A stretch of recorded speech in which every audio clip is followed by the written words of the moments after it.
Bonjour.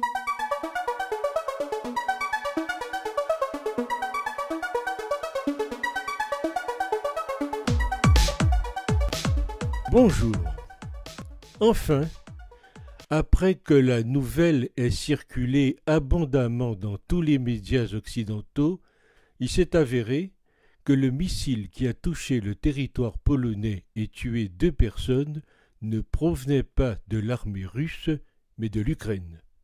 Le président de la Pologne et le secrétaire général de l'OTAN, après avoir insisté sur le fait que l'appareil était de fabrication russe, ont précisé qu'il n'avait pas été lancé par la Russie, mais plutôt par erreur, entre guillemets, qu'il avait été tiré depuis l'Ukraine.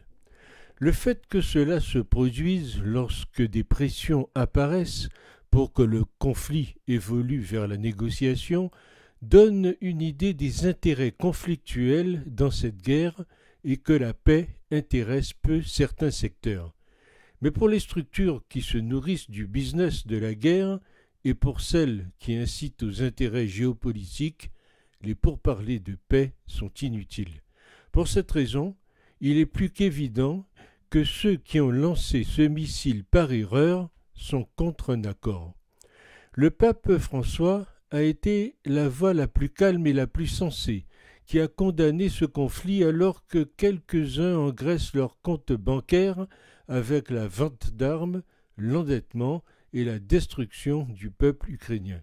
Précisément, un point inconfortable dans toute négociation qui commence est que maintenant ceux qui se sont embarqués sur Zelensky dans cette guerre doivent trouver un moyen de sauver son honneur.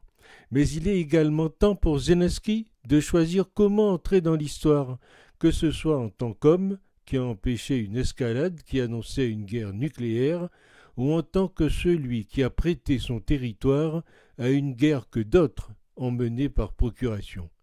La fin de ce massacre est toutefois aujourd'hui un impératif humain.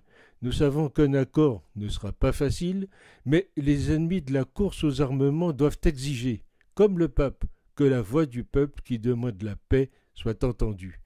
Et nous mentionnions le souverain pontife pour être le seul à avoir condamné Poutine sans cesser de pointer du doigt l'Occident et sans tomber dans l'irresponsabilité de ceux qui se taisent ou applaudissent pour être gentils ou plaire à des intérêts.